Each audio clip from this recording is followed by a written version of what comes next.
Bon, Mishnah Iruvin, premier Pérec, Roc Israël pour Parashat Tzav. Donc nous savons que nous n'avons pas le droit de porter du Reshut Arabim au Reshut Ayachid, donc d'un domaine public à un domaine privé, et inversement d'un domaine privé à un domaine public. Maintenant, il y a un cas qui est entre les deux qui s'appelle le Mavoy. Le Mavoy, c'est une sorte d'impasse où il y avait plusieurs maisons et avec une cour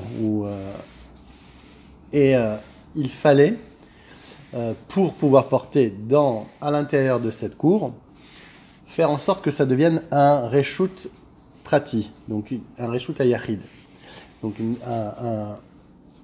un domaine privé.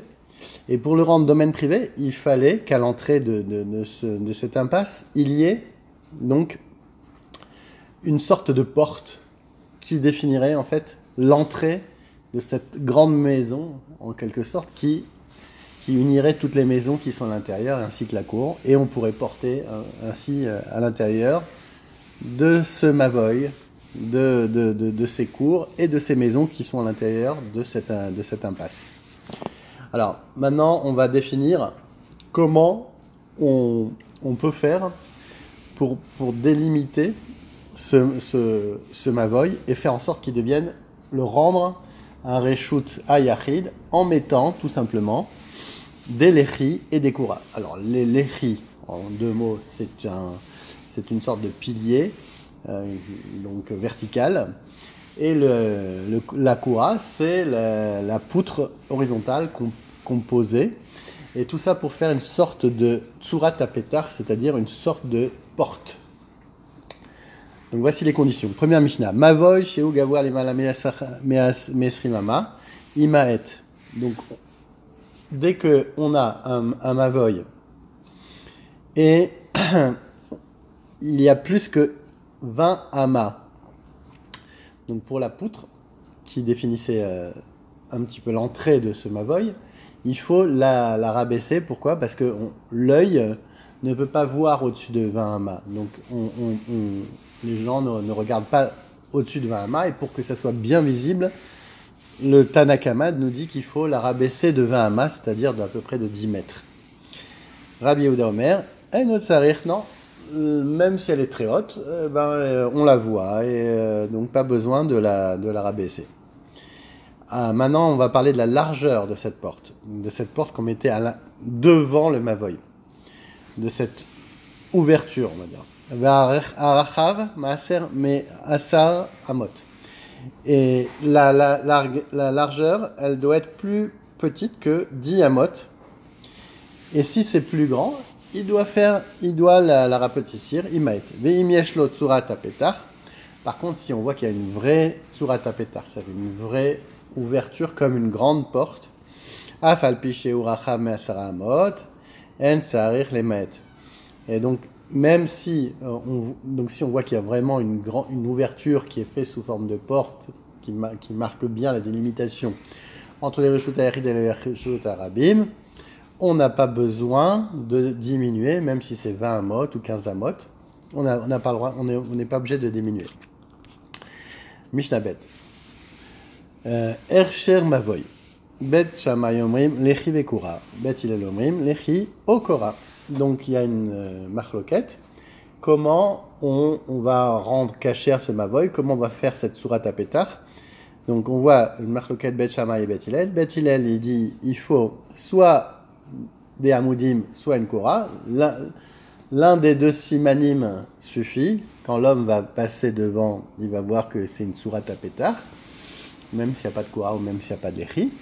Et là, il va comprendre que c'est une limite. Par contre, Bet Shammai est plus marmir, comme d'habitude, et il dit il faut la lechi, donc les hamoudim, et la kora, la poutre verticale, donc horizontale et verticale.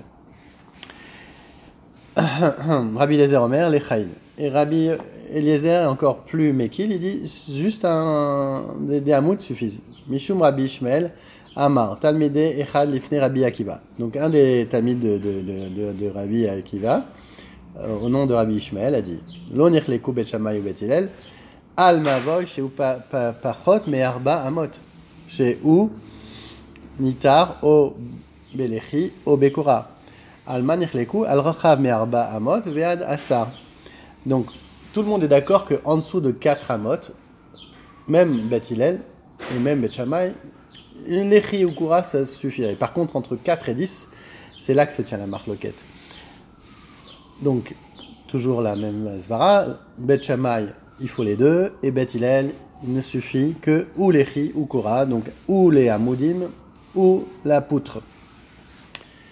Beth Shammai omrim, lechi vekora, Beth Hillel omrim, o lechi o kora. Amar Rabbi Akiva, alze ve'alze nichleku. C'est là, donc entre 4 amot et 10 amot, quand il y a une ouverture de 4 à 10, donc c'est là que se situe la marloquette. Akora shamru, rahva kede lekabel areach, ve'areach chatse levana shel shloshat fachim. Daya lekora shete rahva tefar kede lekabel areach leorko. Donc, il faut que sur cette poutre, on puisse déposer une areach, qui est une demi-brique. Et cette demi-brique, une brique ça fait 3, la demi-brique ça fait 1,5. Et la poutre peut être de 1. Je pose ma brique de 1,5. Donc il va y avoir 0,25 de chaque côté et 0,25 de chaque côté. Donc un tefar qui est l'équivalent à peu près de 8 cm suffirait de largeur pour cette koura. Rachva kedé les kabel areyach ou beria kedé les kabel areyach. Rabbi Yehuda Omer, Rachva afalpi chez Enabria. Donc cette koura doit être suffisamment épaisse et barri, donc saine, pour pouvoir tenir une brique. Et Rabbi Yehuda dit non, il suffit qu'elle soit visible, et pas forcément forte, mais uniquement visible, et on n'est pas obligé de mettre une vraie brique dessus, c'était juste un chiour. Aïta shel kash o shel kanim, roim ota keilu i shel matechet. Alors, donc si elle était faite de roseau ou de paille, c'est comme si elle était faite en fer. Donc l'important c'est la vision, c'est le volume. Akema, royemota keilu i pshuta. Si elle est même tordue, on va voir comme si elle était toute droite. Agula, royenoto keilu i meu beret. Kol shei meakefa shol ashat farim, yeshbo rochav tefar. Donc quand elle était ronde, on va voir comme si elle était carrée. Maintenant, comment on fait pour connaître cette mesure? Eh bien, on voit que les Ramim avaient déjà inventé le nombre pi, connaissaient le nombre pi, puisqu'ils disent que c'est 3. Quand le contour d'un cercle fait 3, le diamètre fait... quand le contour d'un cercle est l'équivalent à 3 fois son diamètre. C'est-à-dire que